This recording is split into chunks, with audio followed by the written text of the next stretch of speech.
Welcome to Luca and Miguel. Enjoy the video. You start by getting straight to the router console. You need the router IP and admin credentials. Once you have them, log in from a secure device.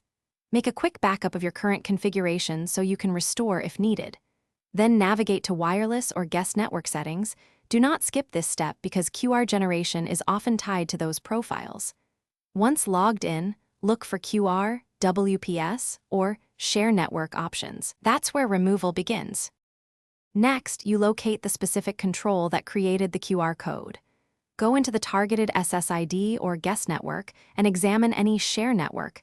Generate QR or similar toggle. Disable it. If the QR was stored as a custom image or template, delete that file from the router's storage or media section.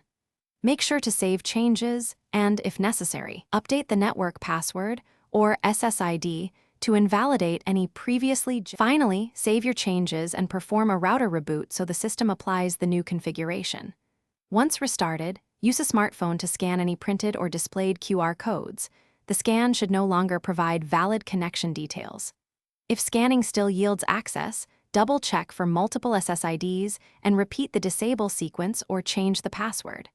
Troubleshooting tip: if removal fails, restore your saved backup or perform a factory reset. Then repeat the QR disable steps carefully.